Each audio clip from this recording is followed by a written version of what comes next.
India. It's one of the best places in the world to invest in. This is Investination India.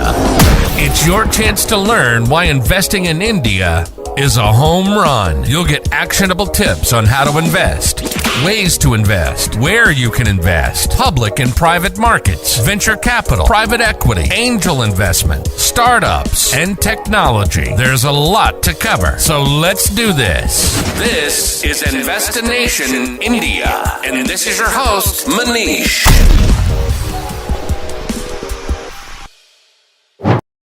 Very welcome to our viewers. Today we have our very esteemed guest, Mr. Freddy Svane. He is Danish ambassador to India. 2024 marks a year where India and Denmark are celebrating 75 years of their relationship. The relationship started in 1949 and since then it has grown leaps and bounds. In 2020, Denmark and India signed up a treaty to work more on the green climate initiative. And I have our esteemed guest, Mr. Freddy Svane, Denmark ambassador to India, who has been extremely passionate about India, the opportunities that exist. And he has been very kind to give us time today to come on our podcast, talk to our viewers about what opportunities exist between India and Denmark relationship. The purpose of the podcast is for viewers or investors who are looking to invest into India, how this relationship between Denmark and India they can use to grow their business, where they can invest, what are the opportunities that exist. So with that, Mr. Freddy, a very warm welcome to this podcast. And why don't we begin with talking a little bit about your stint in India, a background about you. I saw that Freddy is always ready. So why don't we talk about that?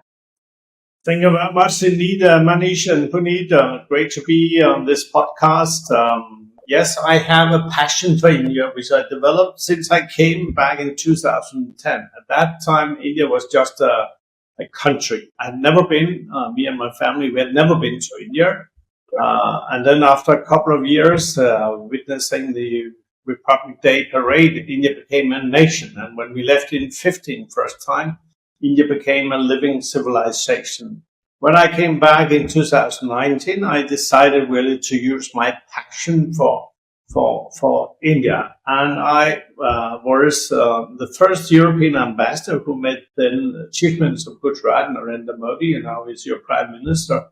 So I had a kind of sense that he would become a prime minister at some point in time. So therefore, I reached out to him already in 2011.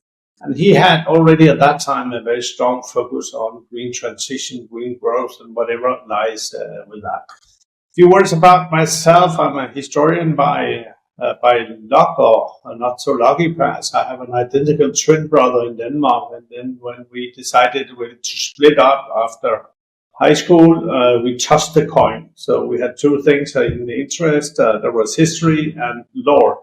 So I ended up... Which was the other one, Freddy?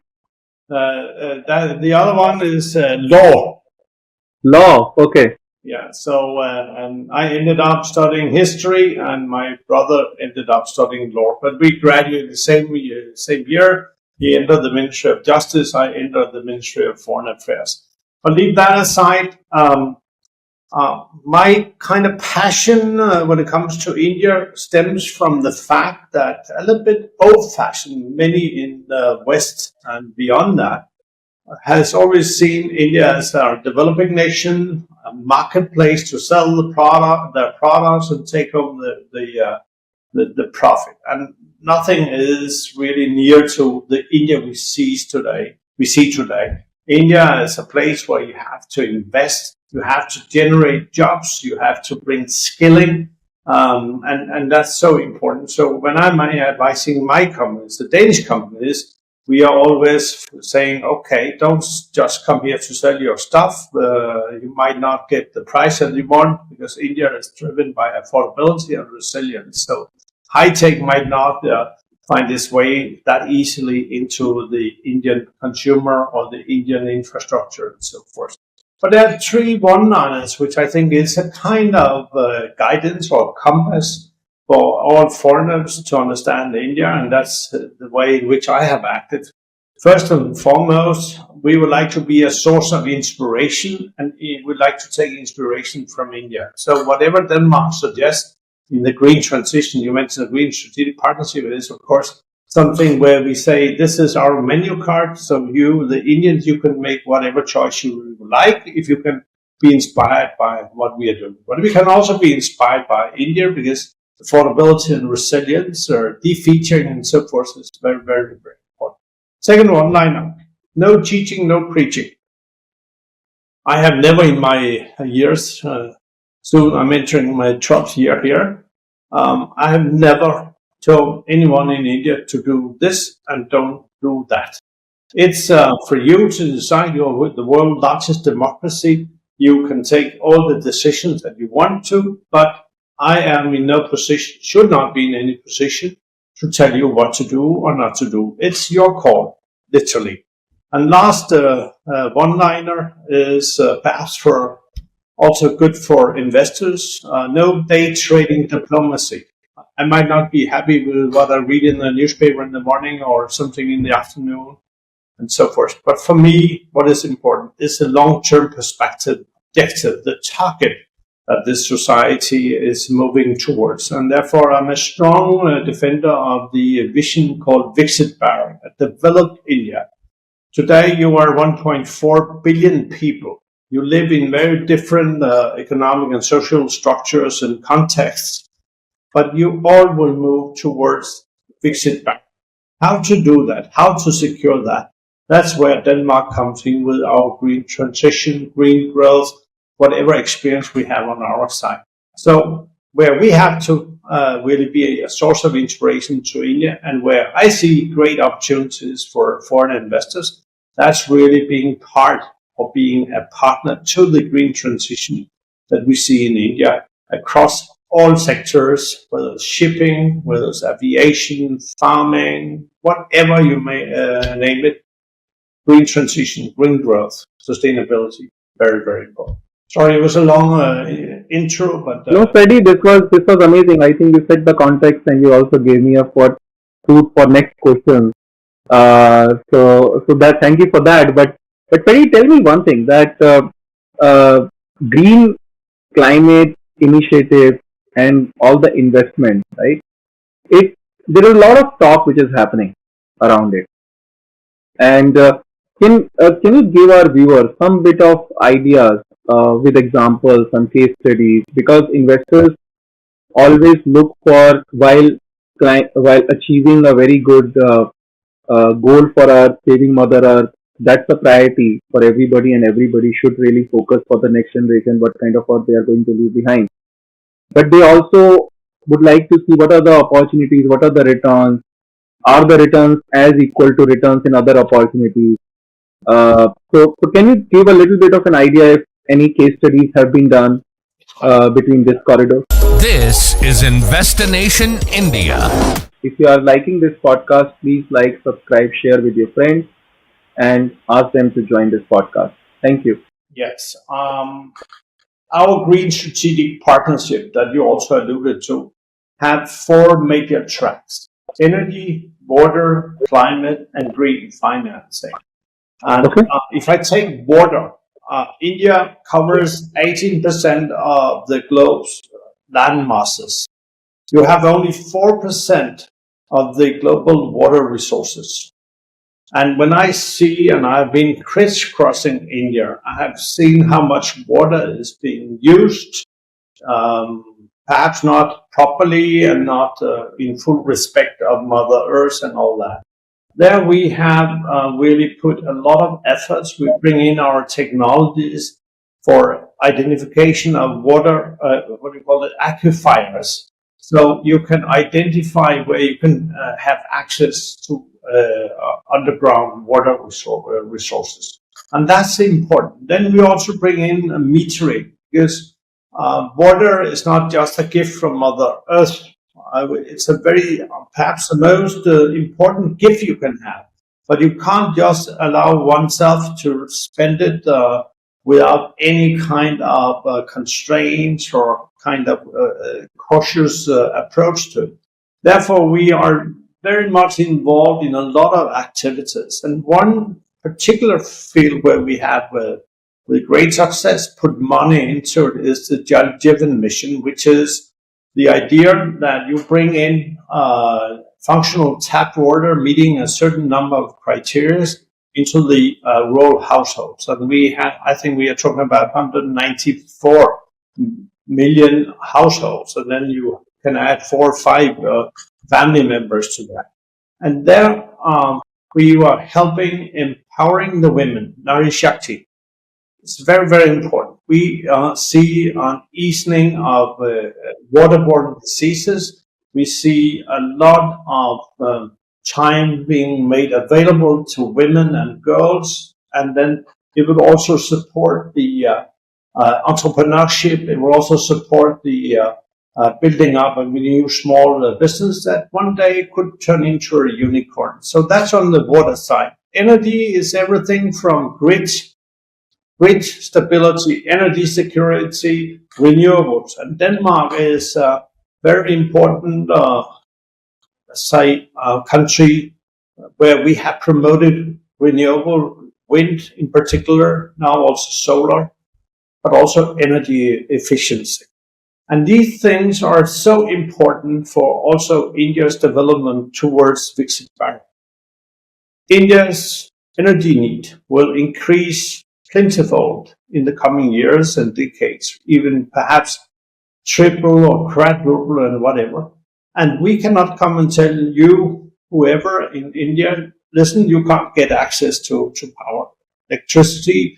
Don't buy a new TV set, or don't buy an Apple phone, or whatever it is. You have the right to get electricity at the lowest possible rate. And therefore, we need to inspire you with our example how to harness the energy resources that you find here in India. Therefore, we have spent lots of our time, my time, on promoting the idea of offshore wind. Now it's coming, there are tenders out and so forth, and that will also hopefully build up an industry. We have been asked to provide a curriculum for all those who will be engaged in putting up an offshore wind farm, from technicians to people laying cables and electricians and so forth. And that will come to kind of 2 lakh jobs. That will be green skilling. And we believe that jobs related to green transition will add permanent jobs to a tune that we haven't seen that many places. So there we are, big time. Cooling, another issue. We see the temperature is rising across the globe. We have a need to preserve the fantastic products made by farmers, the kitchens and so forth, whether it's vegetable or whatever can be, milk, dairy. But we also need to cool it. How do we do that? So we are very much into that. How do we also secure that? We all love data. Data is the new water. Data is the new kind of gold, in the sense that is a kind of commodity. The new oil. The new oil. But how do we secure that there's sufficient electricity or power to power all these data centers? How do we do that? We need cooling. We need a lot of energy efficiency and so forth. And therefore, Denmark, with our expertise, our competences, mainly in the private sector, how do we bring that out here? And therefore, I'm constantly telling our companies, please come to India, put up manufacturing or whatever it can be, design centers and so forth, and see an expansion of your global business out of India. Last week, I was part of the inauguration of a new global center for a Danish company who is a leading company within the high voltage cabling, which is important also for offshore wind farms and so forth. And now they have put up a new center in Chennai, and Chennai being really the hub for a lot of the energy related businesses. So there are many, many ways of tackling some of these issues. Skilling at large as well. We bring in our expertise from how we have developed the vocational training. So we have signed a number of agreements where we are bringing in teachers, instructors from Denmark, so they can, and often virtually, so we don't have to be there physically, but how they will instruct people living across India in the remote area even, through NISMA, which is the National Institute in Hyderabad for small and medium-sized enterprises. There we are helping, bringing out our knowledge so we can empower a lot of people who perhaps will move towards the city centers. Now we help bring in our way of doing things, so they might decide, okay, I can easily sit in where fourth or fifth tier or even small town somewhere in India, and I can still build up a growing business. So that's what we are doing. We are tapping into whatever India decides for herself really to move along. And there we see a lot of opportunities. But never forget the very strong message that India is not a place where you get high returns on your investments. What is important is the scale. And you might be looking for 20 or 25 or even higher profit on your investments, but that would not work. And therefore, India is a very price-sensitive market. Affordability plays a huge role, and therefore investors should not just look into the traditional way of doing investments and expecting a westernized return on their investments. It's the scale of India. Scale means everything. If you get it right in India, whether it's in water, energy, climate solutions at large, education, health, AI, modern technologies, or critical technologies, if you get it right, India will give you a scale that's second to none. Freddy, this is very good. I think you raised a lot of pertinent points, because if I can summarize, investing in India is not a sprint; it's a marathon. And anybody who's doing that marathon, the biggest challenge that comes, because there would be a lot of people who are good businessmen who like the scale of India. I have some questions that for anybody to sustain that marathon, they have to create a model, a business model with a low cost of financing. Because ultimately, either it becomes a cash burn model, which constantly needs capital to raise, and it becomes sometimes challenging with volatile market surroundings, or they rely on a capital which is cheaper, which can help them sustain that marathon. So, are there some avenues which these investors can tap into for all these different purposes? Yes, obviously, we also have our own both private but also public funds where we are trying really to have what we call an Indian window or an Indian mechanism in order to help our companies coming out here, building up joint ventures, investing, buying up Indian partners, or investing in unicorns or whatever it can be. So all that is in place. And I like very much the new Indian system where you have kind of structure for all funds, both private as well as public funds, where you then will go to them and say, okay, we'd like to invest in X, Y, Z. And then all the means from these funds are really put together, and then there can be a kind of bigger investment. That's something that we are very keen to look into, and we are doing that. We also see a lot of venture capital coming into India, because whether you like it or not, India is going to be a technology driver and a driver for digitization. There's no other country in the world who has a proven ability to build up digital systems, fintech, health tech, green tech, whatever it could be, ed tech. So very, very, very important. And it all boils down to your ability to harvest the new oil data. And there, India has a kind of, you have already done your first marathon. To do a marathon, you can't do it, I can't get up in the morning and say, okay, now I will do a marathon. Then I will hardly do 5 kilometers before I'm exhausted. So that's a little bit like India. It's a marathon. It's not a sprint, but a marathon, you need to build up your, let's say, your health, your strengths and so forth. And the same goes for companies. Smaller, of course, more importantly, and also bigger. You have to train. You have to study yourself. What can I offer? How good is my, let's say, kind of strengths? Can I run a marathon or not? And then, of course, understanding how is the landscape in which I have to run. Is it just a flat land, or there's a little bit more a hilly area and so forth? And the same with India. So that's one part of it. Another part, of course, is that seen from the outside, India is quite difficult because there are a lot of regulations, a lot of tough requirements. What of it is historic also in nature? A perception which has been created very actively.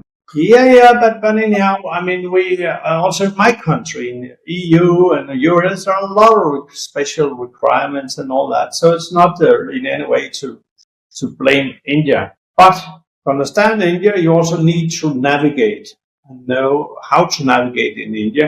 And if you can really decode India, and then you have a far better opportunity and access to make your investments really becoming successful. But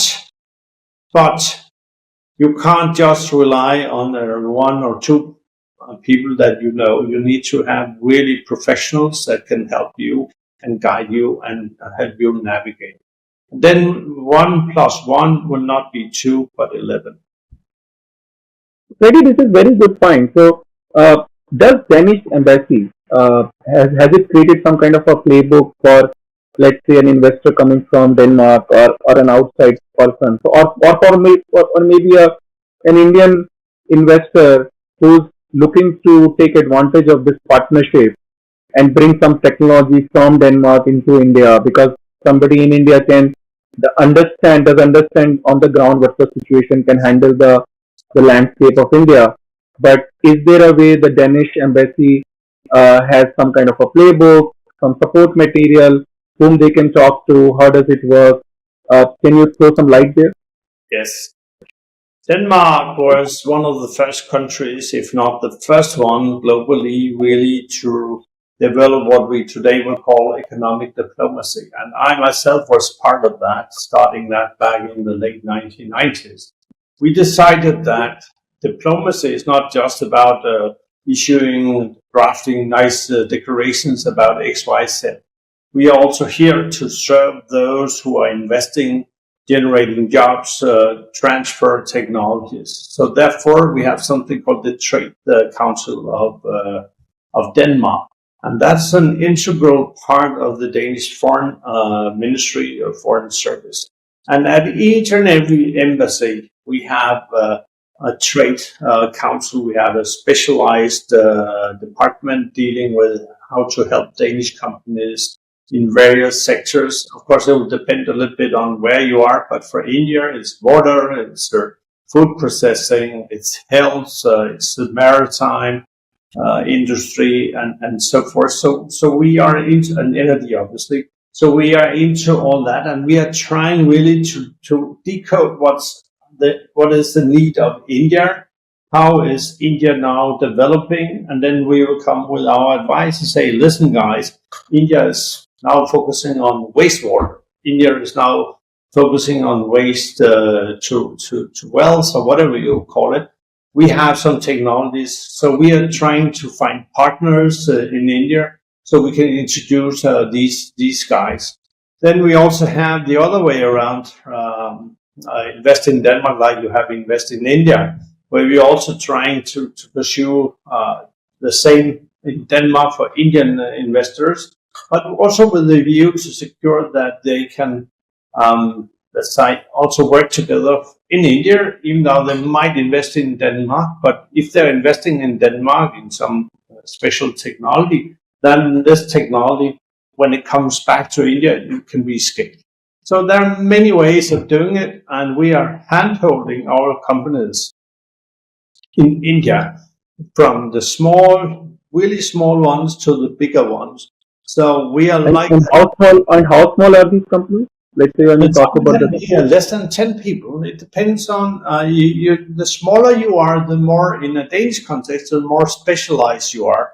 You have a very sophisticated technology in a given kind of field. And if we think this is something that would have kind of takers in India and could be scaled up, then we do it. And so there are basically no limits to it.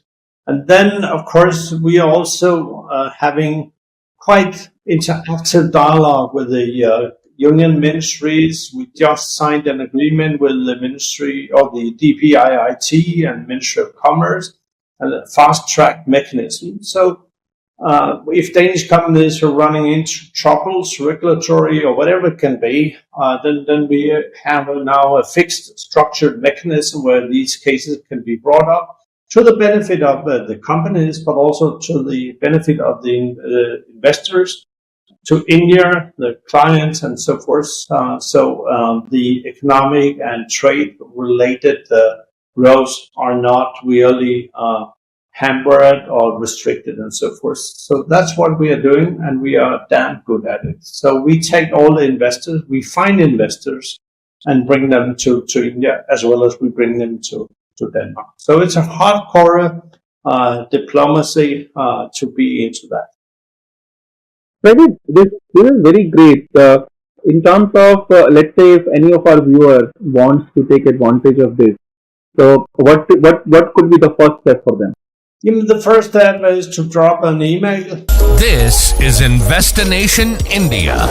If you are liking this podcast, please like, subscribe, share with your friends, and ask them to join this podcast. Thank you. Specialist within our system to help one way or another. So we never say no. We always say yes. Let's look into it. So, Freddy, can you give our viewers a little bit of an example, maybe which you consider in your tenure here in India as one or two great examples, what the people came up in terms of when they approached the embassy, and how the embassy really turned this entire situation into kind of a gold mine, as some kind of an example that comes to your mind? There are plenty of them. Sometimes I can't tell you the full scale because that's also related to business strategies. No, I don't want to go into the NDA. I'll give you one example, Manish. Again, back to the border thing. Scarcity, some places in India,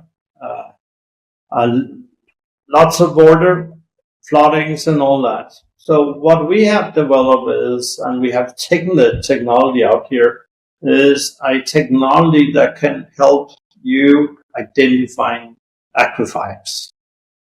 And that technology is coming from a very, very small spin-off from one of the Danish universities. When you say identify aquifer, what does that mean? Yeah, aquifers, that is layers in the underground where you have water floating.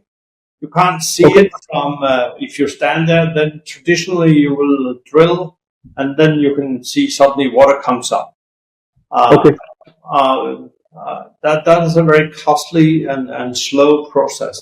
So therefore, to identify these aquifers with drones or with the first technology was a system where you suspended a triangular kind of frame under a helicopter, and that helicopter would cross over a given piece of land and then collecting data. And from these data, you could see, let's say, 50 kilometers to the east in that area, a lot of water. So that will make sense to use for farming or whatever it could be. In the other end, no water and so forth. So there's no reason to spend or waste resources trying to look for water there. That's one thing. We just have a new company that we took to Tamil Nadu. They are doing sewage systems but it's based on concrete. In India today, you will often use steel or iron cast pipings, and there will be a lot of issues with that. But if you have concrete, it's cheaper, it's easier. So we are not producing these concrete pipings. We just have the technology, so it's easily transferable to India. So that's a really, really small company that we took to Tamil Nadu, and now they are in talks with various Indian conglomerates to discuss that.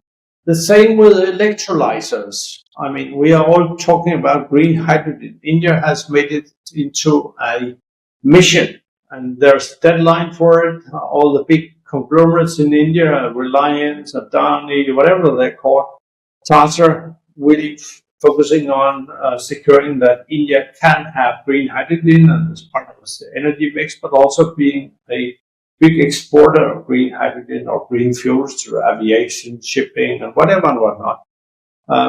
And then we have some smart Danes who have developed very, very cost efficient, but very simple, resilient, and affordable electrolyzers. So, sorry, that's part of the same what we are doing. So we are listening to what India wants, and the most important date in a year will be on the 15th of August when your Honorable Prime Minister on the ramparts of the oath fort, sorry, is announcing a new mission for India.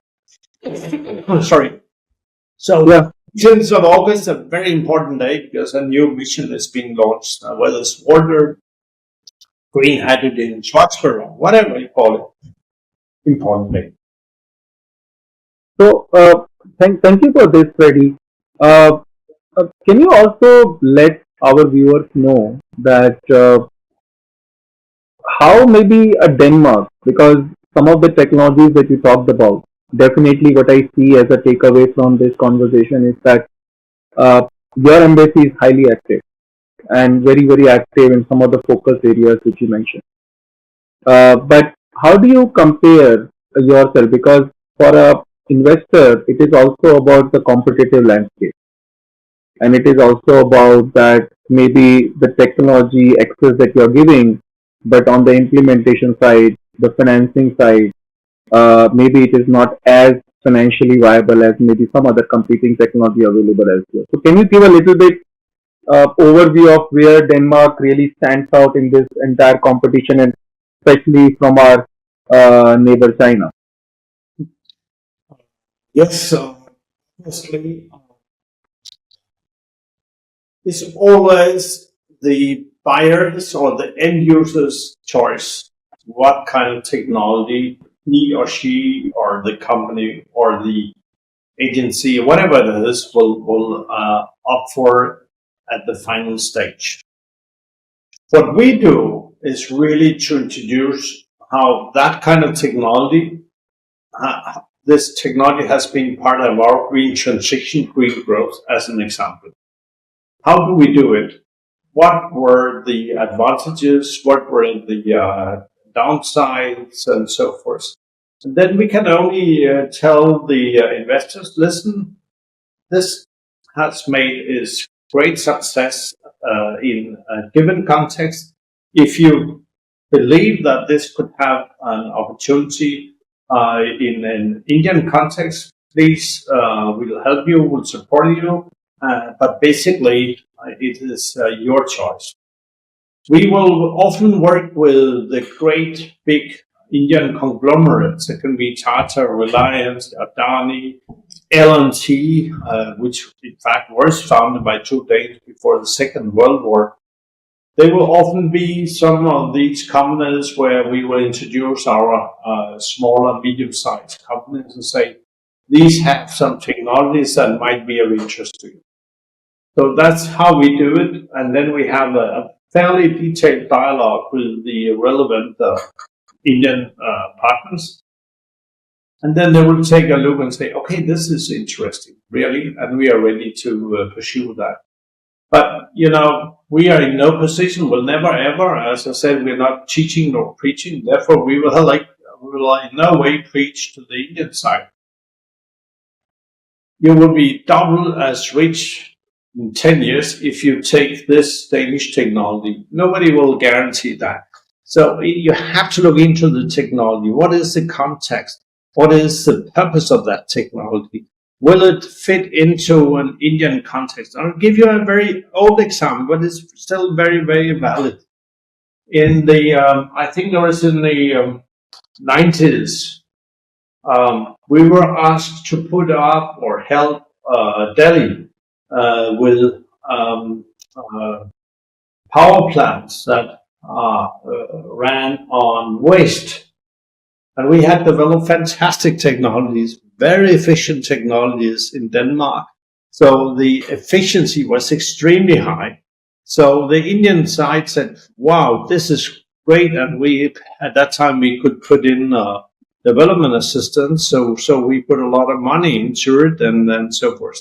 And then it was built and so forth. And then it turned out that it didn't really work. So why did it not work? It was because when waste at that time, a little bit like today, of course, it's a different thing, but still, a lot of rack pickers had taken out X, Y, Z of components. So what was left was very wet waste. And that you can't incinerate with the same efficiency as if it's a more mixed waste.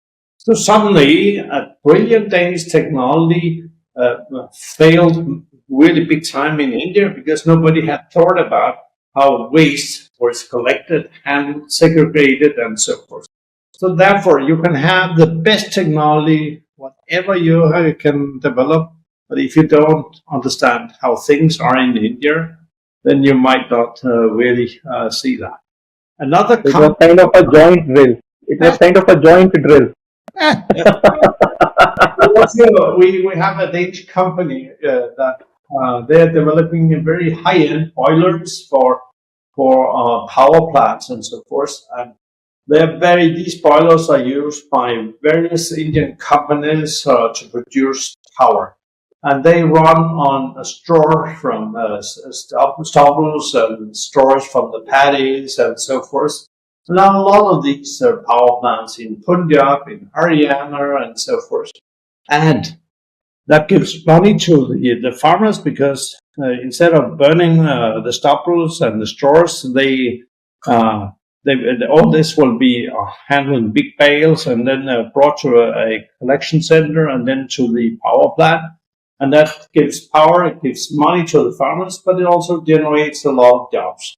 So that's another way of doing it. And they understood how Indian paddy straws, what was the composition of that, how much water in it, and so forth. And these things are so important. So it's about really putting your ear to the ground and finding out what India is about. So that's what we do, and we are very good at it. And we are really the kingmakers of Danish investors and investments in India. Freddy, this is amazing. Why don't you give as we come towards a little bit of a conclusion? So why don't you give us our viewers a little bit talk about what are the development assistance in terms of the numbers, the cost, the percentages which are available, and what are your goals with regard to that?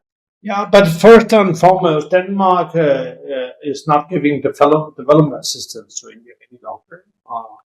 But we have different funds that we can fuel into a lot of different projects. We see it more as seed money, where we are supporting initiatives, or it could be with a university or spin-off and so forth. And then we try, it's money for free, so to say, but there is KPIs and all that in it. And then when it can be scaled up, it's for the investors to jump in. We also have two very important government funds already operating in India. One is a special fund called IFU. They are investing in a lot of Indian companies within the green transition and beyond that.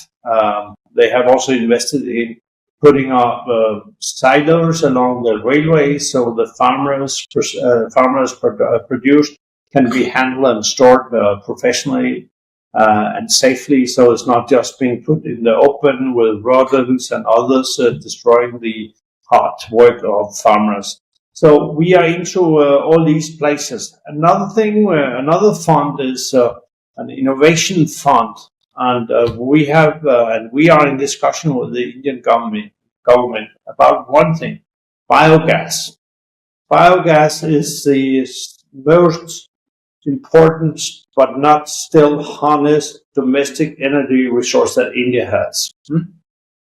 From, of course, the feedstock, Absolutely true. feedstock and all that. And Denmark is the only country in the world.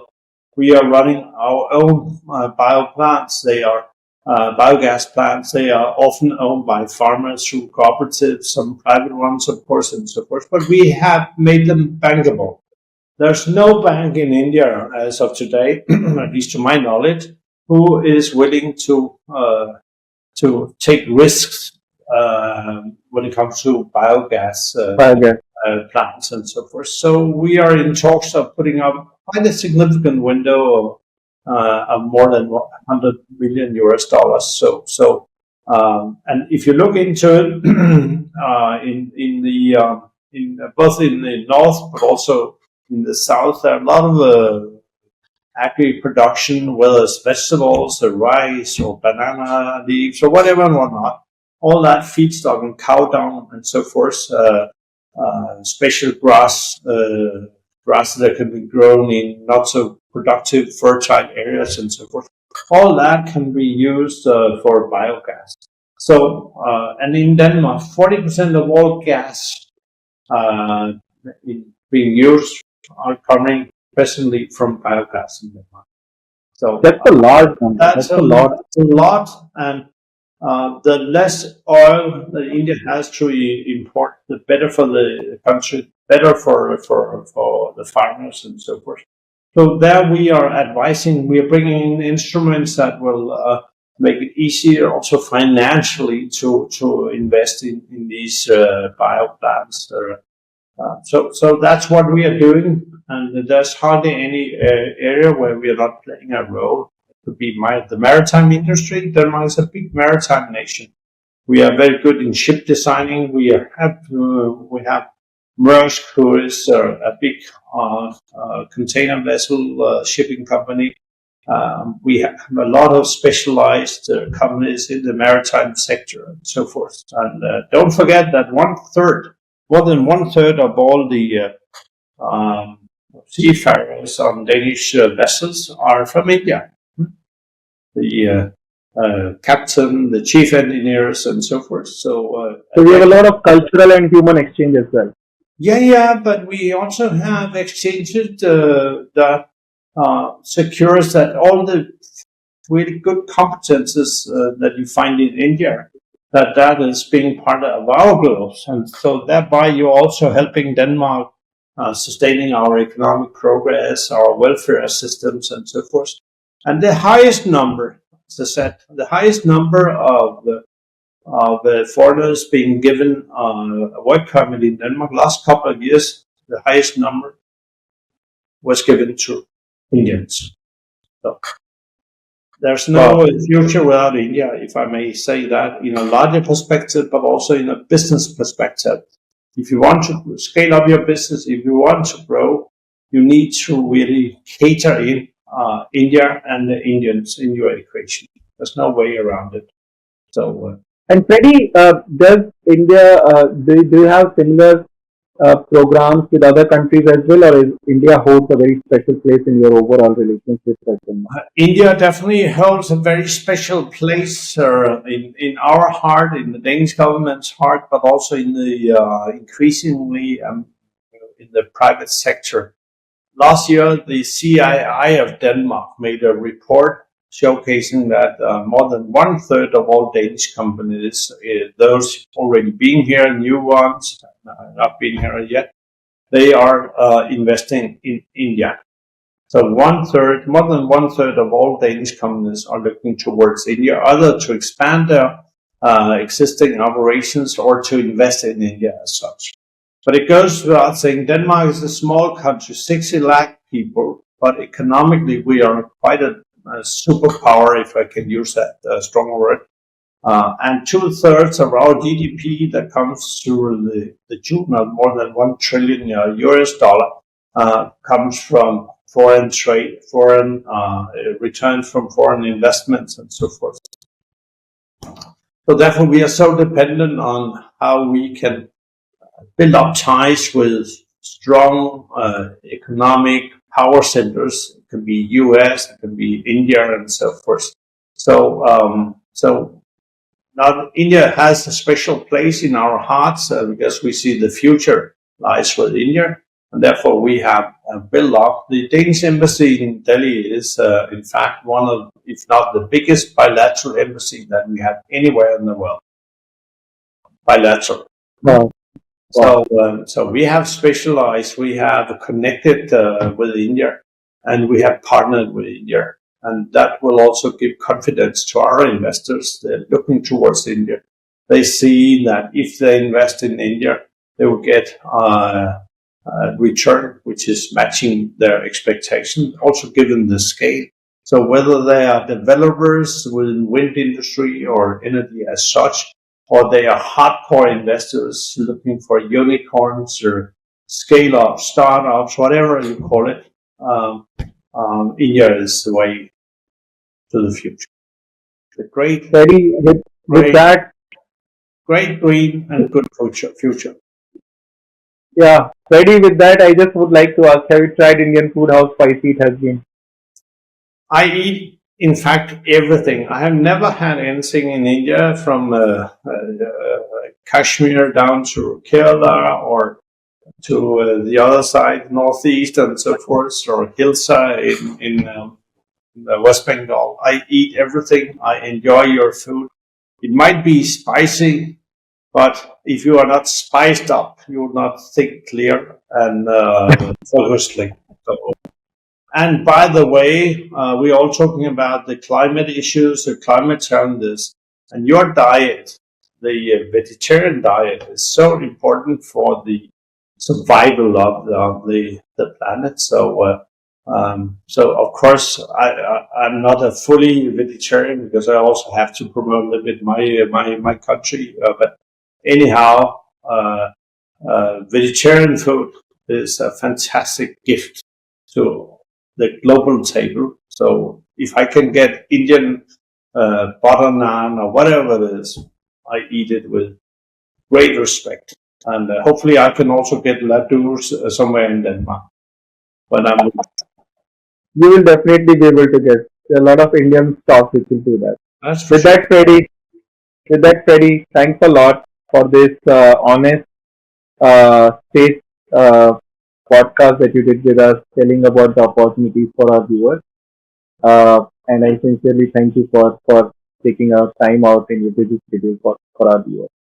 Manish and Puneet, it was a great pleasure, and I hope those who will listen to this or those watching it, that they at least will find someone who has a passion for India and is looking into really how can we be a partner to India and to you, the Indians. That's very important. So, but no teaching, no preaching.